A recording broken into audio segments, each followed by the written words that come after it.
stand and sing together.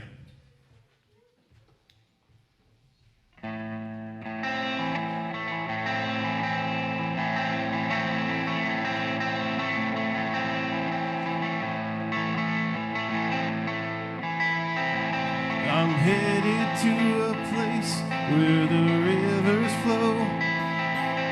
I'm headed to a place where the streets are gold. Oh, my soul, this I know. You won't need no money, you can't bring your fame. Soon the day is coming when we will see his face. Choirs will be singing, saints on bended knee.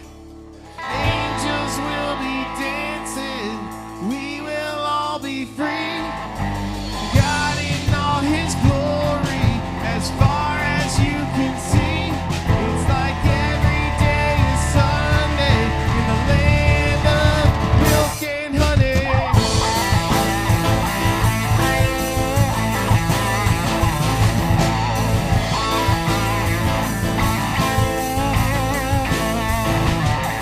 I'm headed to a place where the flowers grow.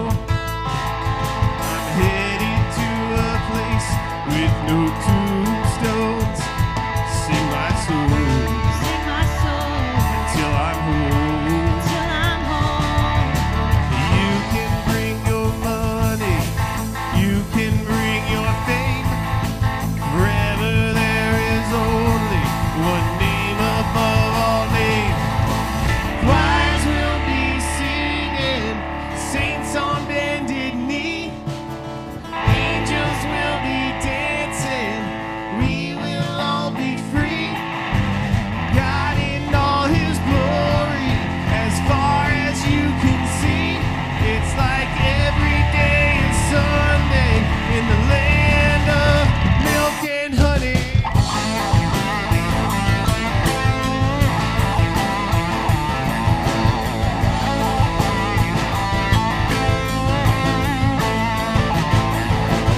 We don't have to wait till the other side to see the dead come back to life.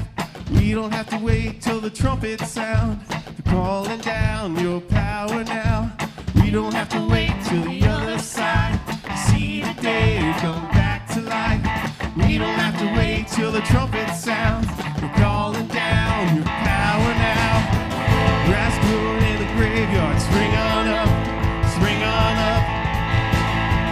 Water pouring in the wastelands, let it run, let it run. Hope growing where there was none, growing where the hate was.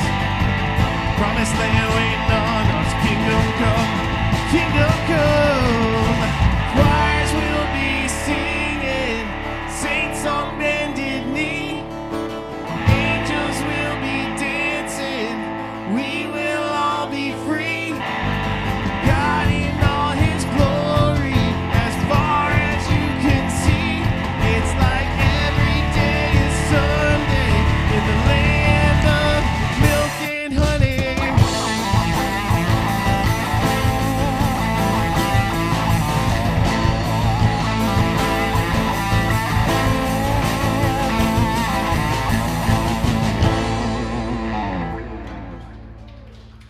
Good morning. Welcome to CF. This is your official weather report. It is 100 million degrees outside today, so enjoy. Quick poll. I know the Halloween stuff is out in stores and all the spooky season stuff. Who is bring on fall, cranking the AC, chai lattes? I know you two would be on that crowd. All right, who's summer? We've got a couple of weeks left. Let us have it. All right. I don't know where I am. I'm on both sides of that fence. I would like fall weather, but still summer would be great. We're glad you're all here this morning. We're going to continue our time of worship, singing. We'll have a message and our time to get connected like we do every week at CF. So if you're here online, we're glad you're here.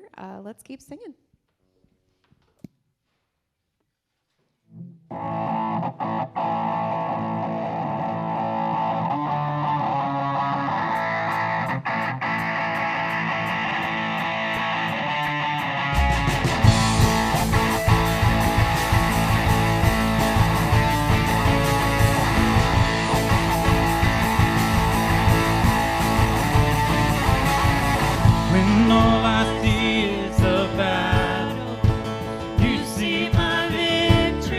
Thank you, Abby.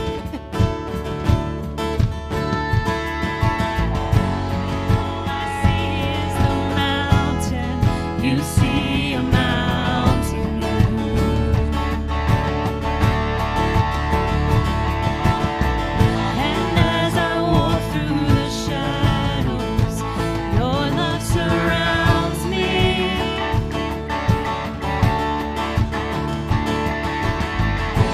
There is nothing to fear now, for I am safe with you.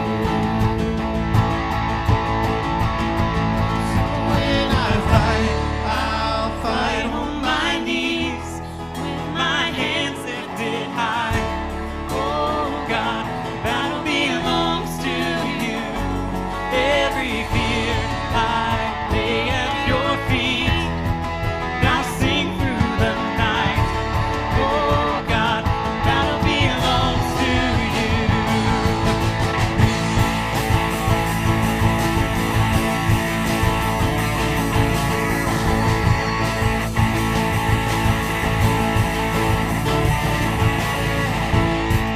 And if you are for me, who can be against me?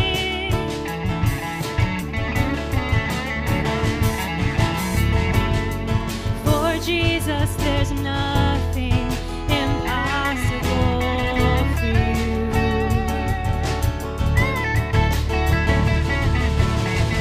When all I see are the ashes, you see the beauty.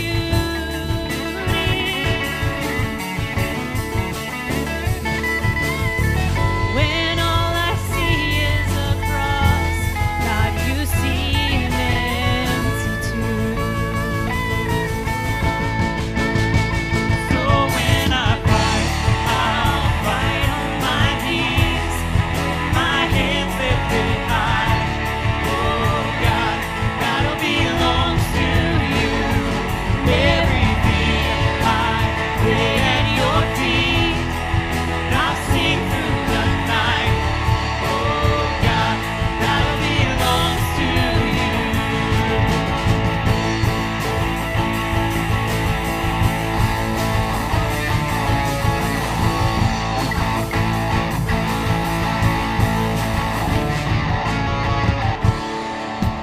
Almighty fortress, you go before us.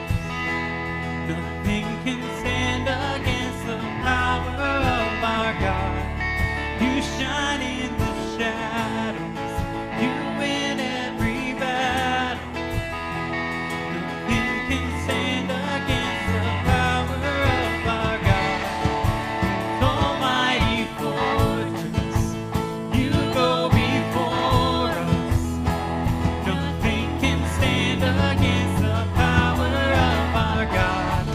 You shine in the shadows, you win every battle. Nothing can stand against the power of our God.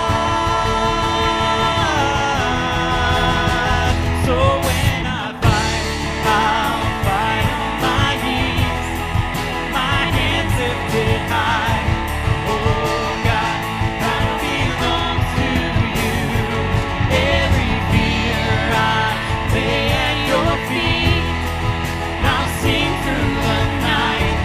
Oh God, battle belongs to you.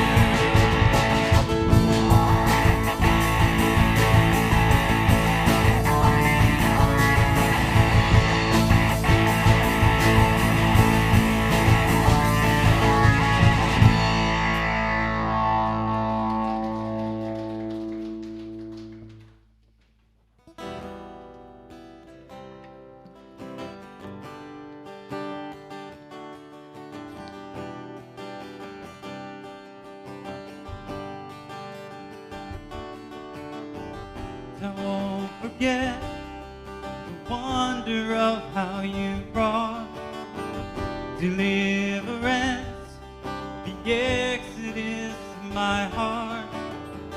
You found me, you freed me, held back the waters for my release. Oh Yahweh.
my words fall short. I've got nothing new. How could I express all my gratitude? I could sing these songs as I often do. Every song was said, and you never do. So I throw up my hands and praise you again and again. 'Cause all that I have is a hallelujah. Hallelujah. And I know it's not much, but I've nothing else fit for a king except for a heart singing hallelujah.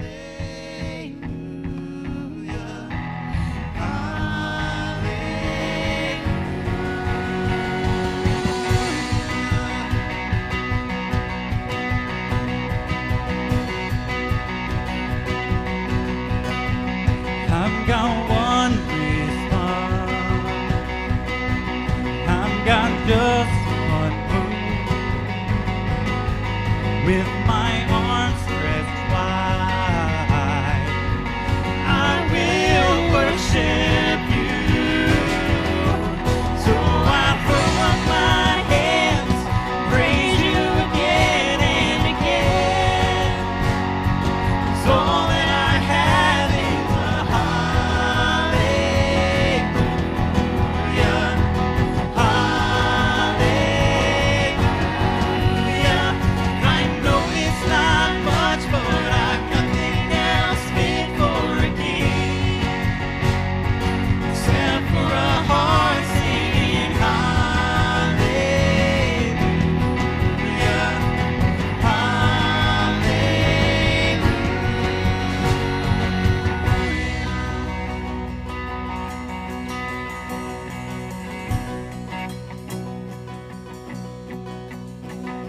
So come on, my soul, don't you get shy on me. Lift up your soul, 'cause you've got a lion inside of those lungs.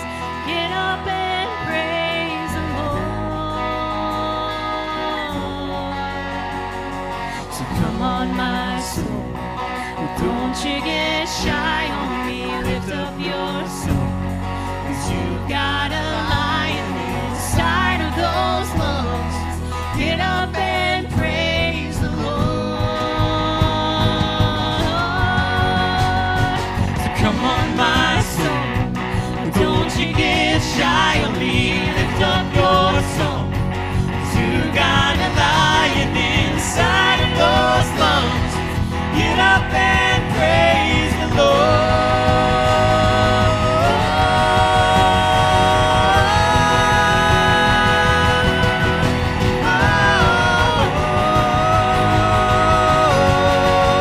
So I throw up my hands, praise you again and again. 'Cause all that I have is a hallelujah. Hallelujah.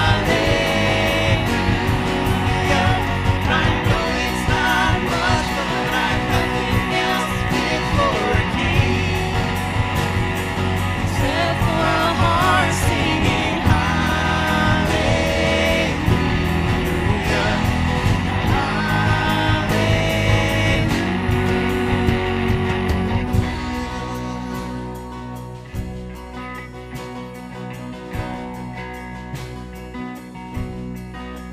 So I throw up my hands and praise you again and again. 'Cause all that I have is a hallelujah. Hallelujah. I know it's not much, but I've nothing else fit for a king except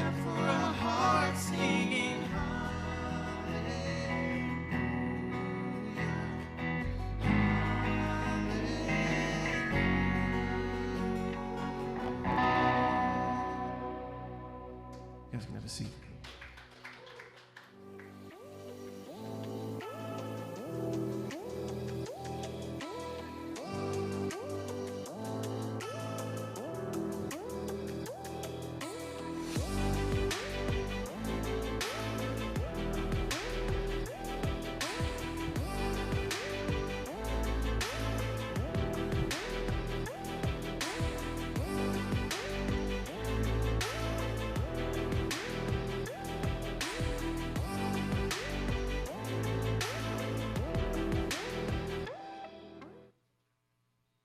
Hey, good morning. Have you ever just tried to keep up with someone and you couldn't? Try to keep up with someone to get wore up. I used to do construction many years ago, and at the risk of sounding offensive, you know who I couldn't keep up with? The Mexican crews. Yeah, I'm part Mexican, okay, but I didn't inherit that part of it. But man, I'd be working side by side with these Mexican crews, and they wouldn't stop, and they would get it done. And then after work, you know what they do? Play soccer. I'm like, no, I need a nap. I'm going to go lay down. And they're playing soccer. Maybe it's a toddler. Have you ever tried to follow a toddler around? A lot of you guys have. Do you know that they say professional athletes could not mimic the moves of a toddler all day long, every day? They just couldn't hang. Like, just think of all the movements and all the stuff that they do. Anybody would just absolutely be wore out. Speaking of trying to keep up with people, I'm not much of a runner. But I would do this 5K. I do 5Ks every now and again. Our church has been running this 5K to benefit our friends at Freekind for a few years now. And this past year, we trained, and we had a big group from our church participate in this 5K. And I already knew I couldn't keep up with my oldest two kids. They're 12, they're 14. They're going to leave this old man in the dust. So I accepted that, right?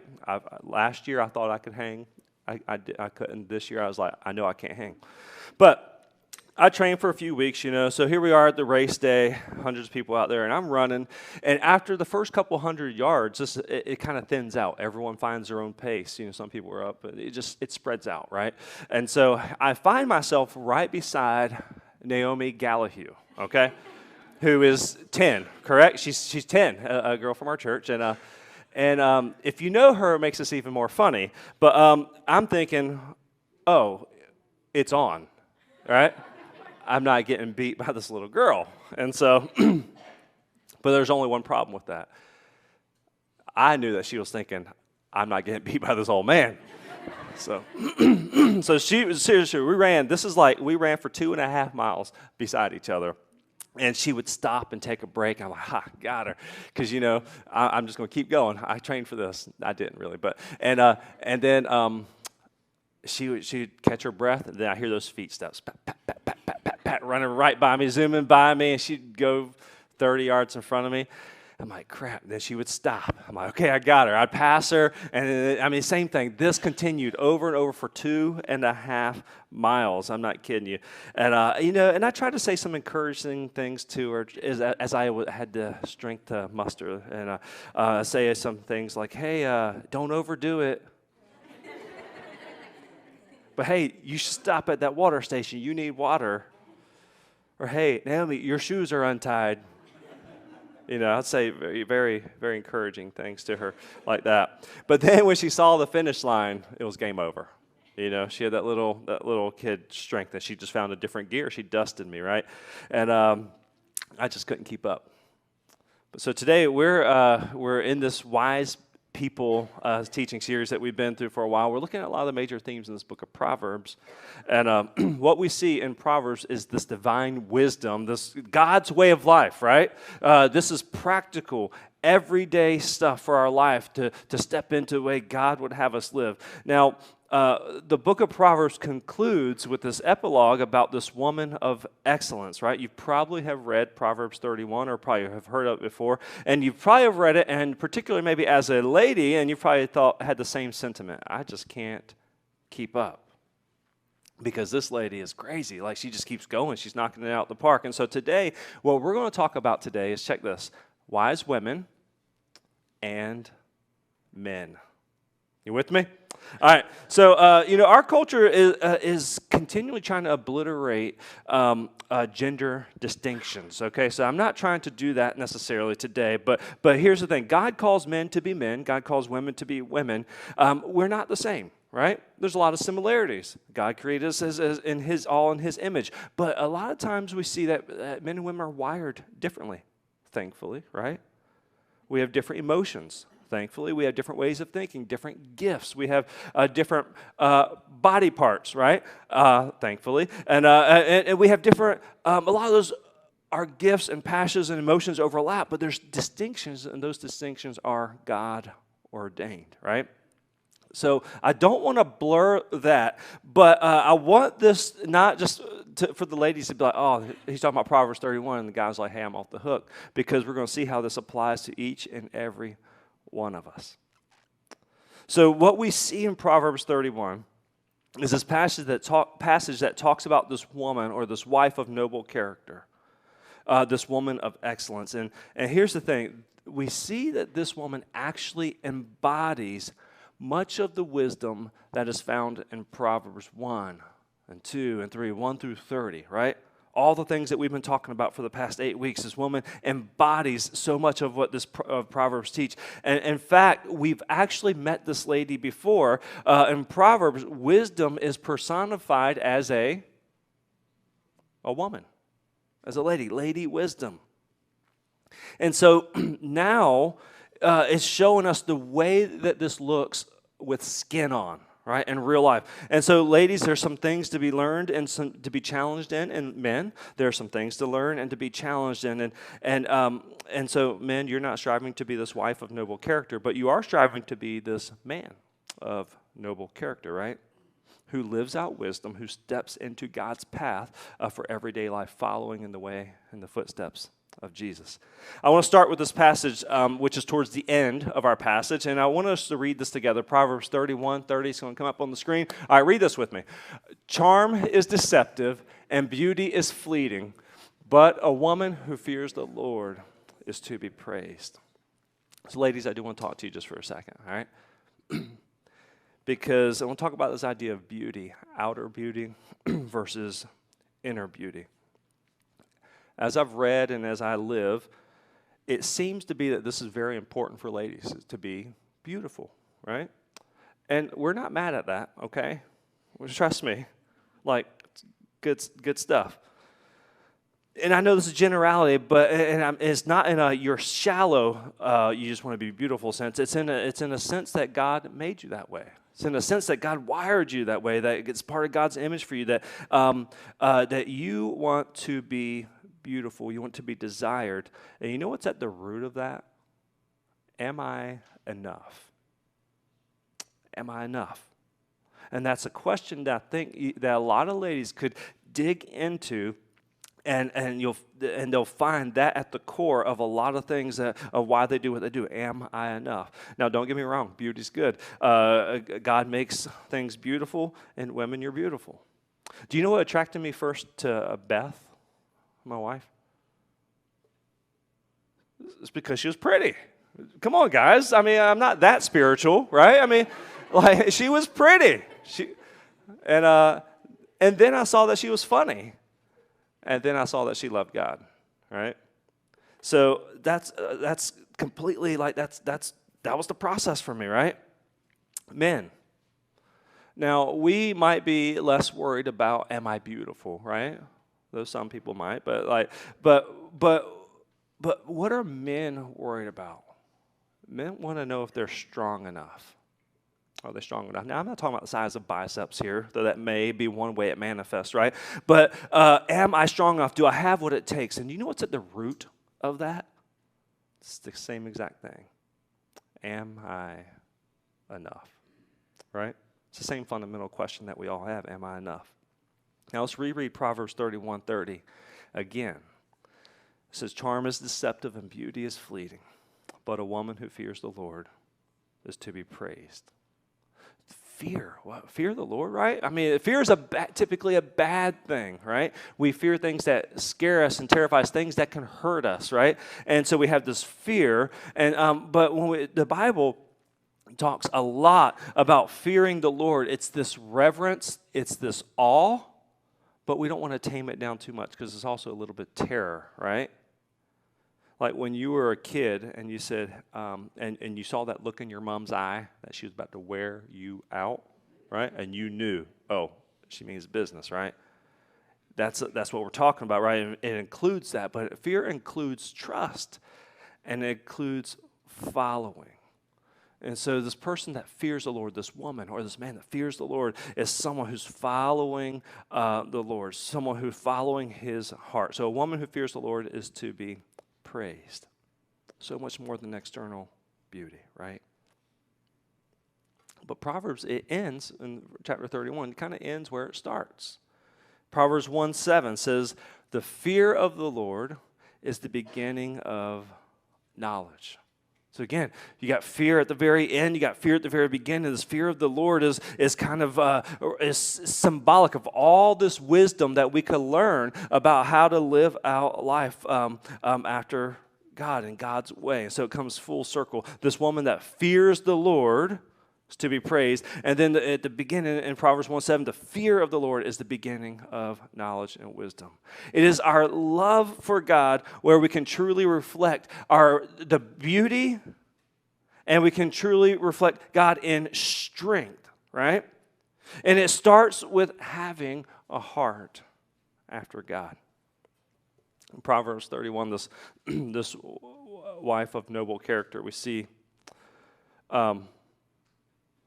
more than just talking to just women, but it personifies wisdom with skin on. So it's an acrostic, okay? So it's a Hebrew acrostic, so each line starts with another letter of the Hebrew alphabet, so we don't catch that because it's not in Hebrew. But I'm going to read Proverbs 31, verses 10 through 31. It's a very large chunk. It's not going to be on the screen. I just want you to hear, all right? It says, a wife of noble character, who can find? She's worth far more than rubies. Her husband has full confidence in her and lacks nothing of value. She brings him good, not harm, all the days of her life. She selects wool and flax and works with eager hands. She is like the merchant ships bringing her food from afar. She gets up while it is still night. She provides food for her family and portions for her female servants. She considers a field and buys it. Out of her earnings, she plants a vineyard. She sets about her work vigorously, and her arms are strong for her task. She sees that her trading is profitable, and her lamp does not go out at night. In her hand, she holds the distaff and grasps the spindle with her fingers. She opens her arms to the poor and extends her hand to the needy. When it snows, she has no fear for her household, for all of them are clothed in scarlet. She makes coverings for her bed. She is clothed in fine linen and purple. Her husband is respected at the city gate, where he takes his seat among the elders of the land. She makes linen garments and sells them and supplies the merchants with sashes. She is clothed with strength and dignity. She can laugh at the days to come. She speaks with wisdom, and faithful instruction is on her tongue. She watches over the affairs of her household and does not eat the bread of idleness. Her children arise and call her blessed. Her husband also, and he praises her. Many women do noble things, but you surpass them all. Charm is deceptive and beauty is fleeting, but a woman who fears the Lord is to be praised. Honor her for all that her hands have done, and let her works bring her praise at the city gate. Now, right now, you're exhausted, right? I'm exhausted just from reading that long passage, but you're exhausted just hearing of all these things that this lady doing. You might find yourself asking, can I keep up? How, right? Be like, hey, woman of noble character, your shoes are untied. Don't you need to stop and tie your shoes? Don't you need to stop and drink some water, right? And so, how can we keep up? And that's okay, because this passage isn't really intended to exhaust you, but to show us how wisdom manifests itself in real, everyday life. So there's a few qualities I just want to point out. Some of these things are things we've already been talking about, but it's not always flashy, but you know when they're missing, right? And so the first thing I want to point out is trustworthy. This lady is trustworthy. Proverbs 31, 11, 12 says her husband has full confidence in her. He lacks nothing of value. She brings him good, not harm, all the days of her life. So this is something that's so needed in our culture, right? Trustworthiness. In this situation, her husband trusts her, full confidence. It could be a boss, it could be a friend, it could be a neighbor or a family member. And this lady, she was trustworthy.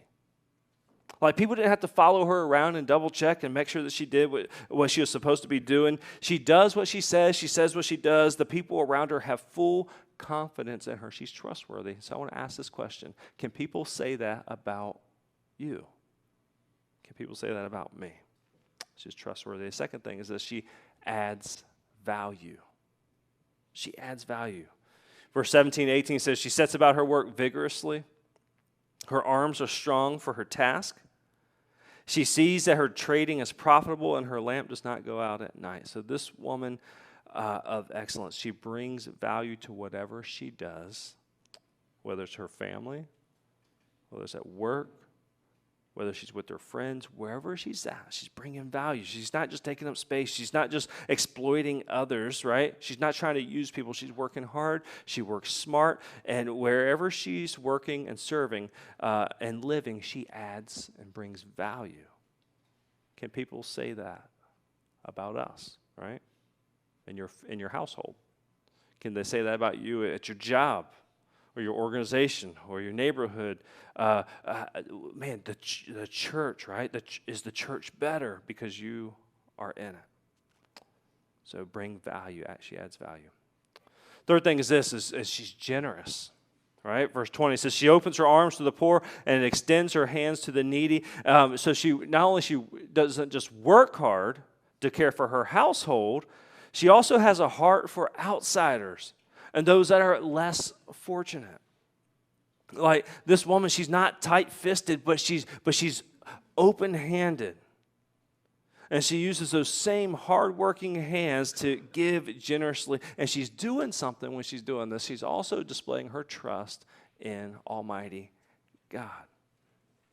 Can people say that about us? Generous. Fourth thing is she's confident. Verse 25, 26 says, she is clothed with strength and dignity. She can laugh at the days to come. She speaks with wisdom, and faithful instruction is on her tongue. So she takes her role seriously. She finds her identity in God, not in her style or her body or her job or her status or her family, not in her kids and not in the talent or education of her kids, not in her husband, and not her house. Her identity is ultimately in God. That's where true confidence finds. She's clothed with strength and dignity. She can laugh at the days that come. So we see wisdom embodied. And when we step into God's ways for our life, we can step into confidence. She can laugh at the days that come. Can people say that about us? Right? And what's her secret in all this? There's other principles we could pull out. But what's her secret? Well, we've already read it, right?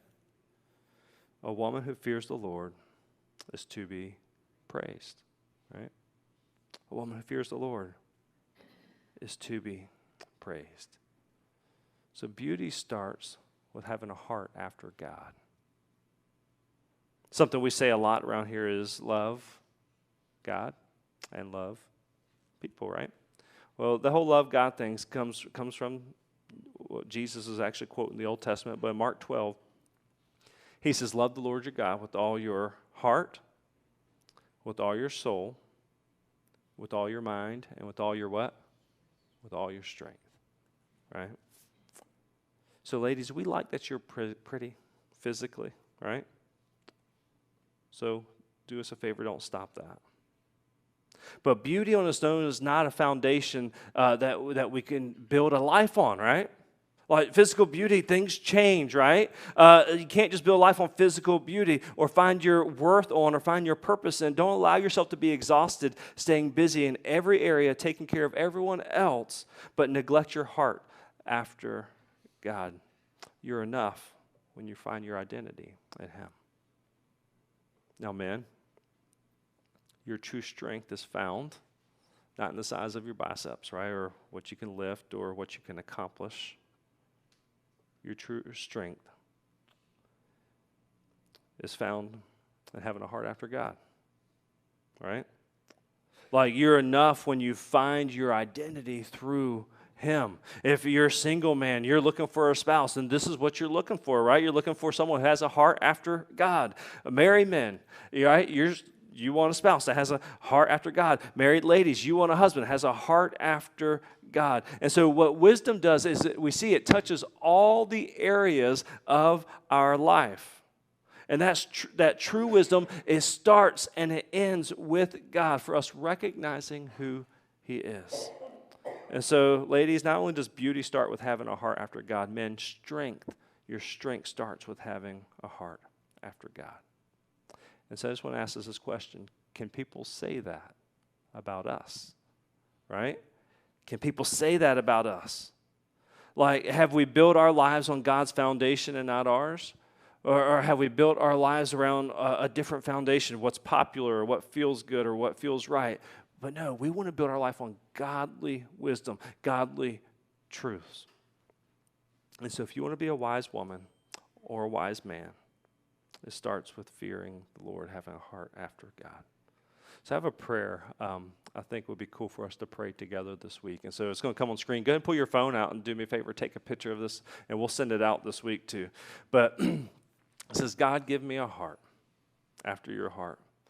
And may I find my beauty, strength, and purpose in you. I want to fear you, love you, and trust you more. Thank you for giving me everything I need through Jesus Christ. Why don't we pray that prayer this week and become our mantra as we seek to step into God's will for our life, God's purpose for our life, and us as we seek to be wise people. Because, we'll always be chasing stuff this side of heaven, right?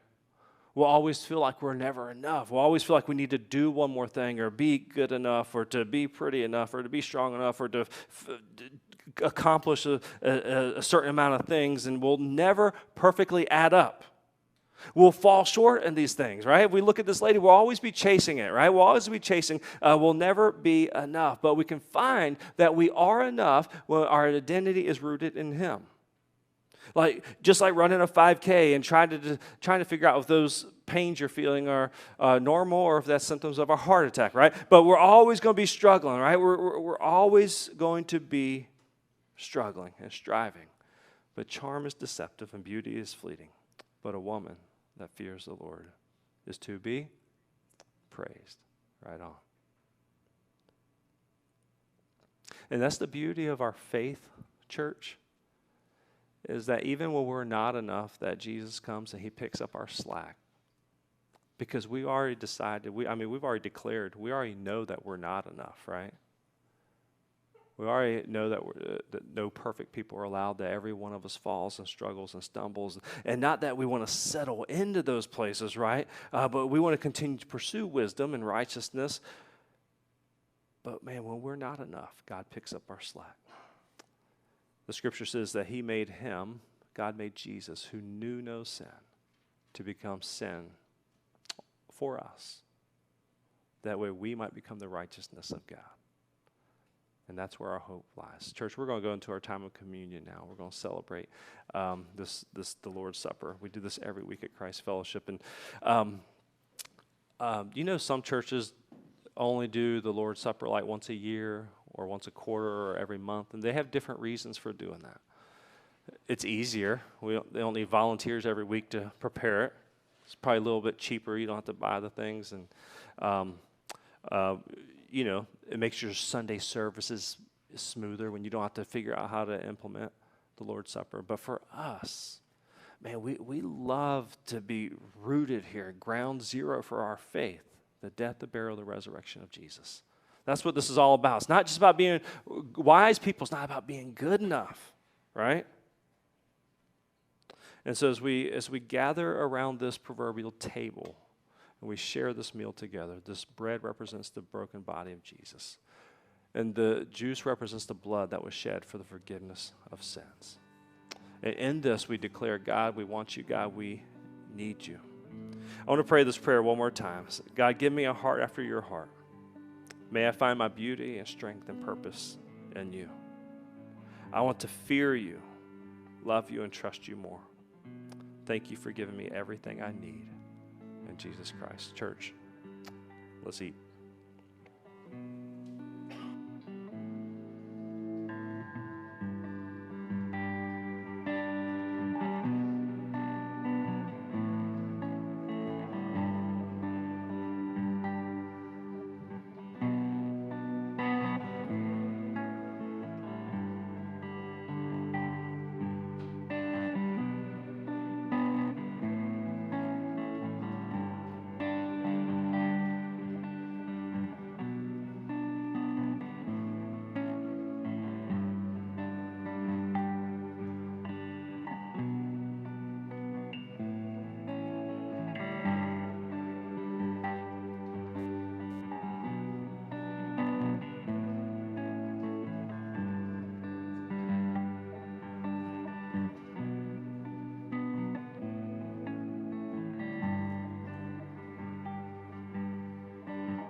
Watch you guys stand together.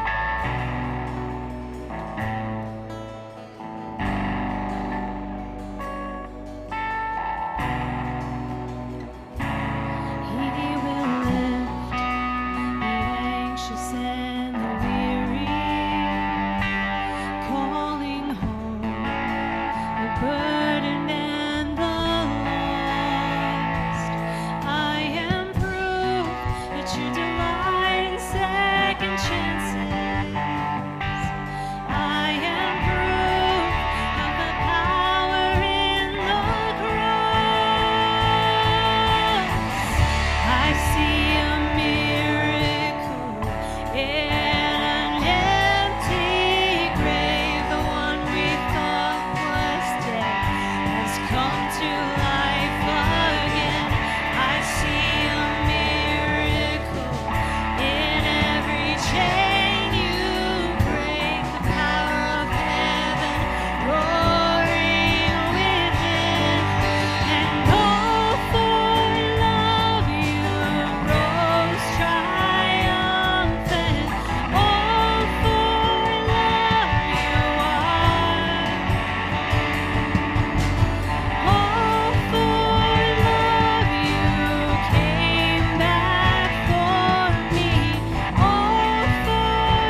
His glory for our shame.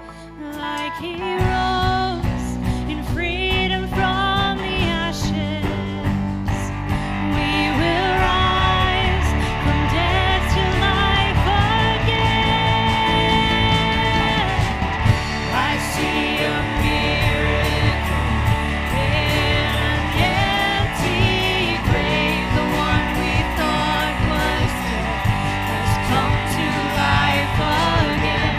I see a miracle in every chain you break. Power of heaven, glory within me. I see a miracle. Oh, I see a miracle. Oh, I see a miracle. Oh,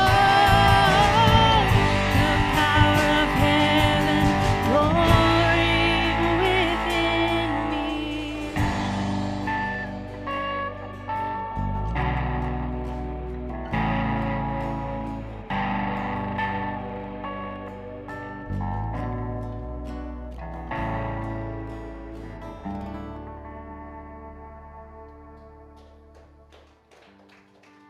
Y'all know I'd never call anybody out, but I just want to say when Aaron asked earlier or said something about guys not worrying about being pretty enough, I heard Callie over here go, I worry about it. So I see you, Callie. Very pretty. It's fine.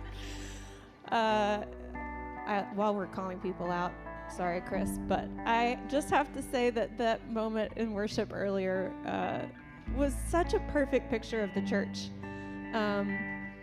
And it's not picking on Chris, because any musician who spent any amount of time on stage can tell you stories of glitching out and issues. But, you know, we work together. We work as a team.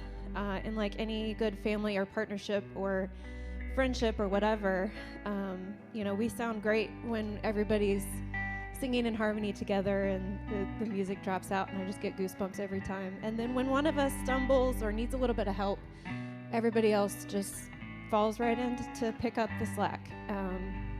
And I think that's such a great picture of what the church is supposed to be functioning as and how we function as a church. And so when we talk every week about giving and volunteering and all the, you know, opportunities to get plugged in and events that we have, that's what all of that is just a little tiny piece of, is making the world a better place together, making the kingdom of God happen right here in Portsmouth and in Virginia and in the country and the world. So keep up the good work. cfisforlovers.info is where we can give and sign up. And if you have questions or want to get baptized, there's a whole bunch of cards on there that you can find different options there. But we will see you back here next week.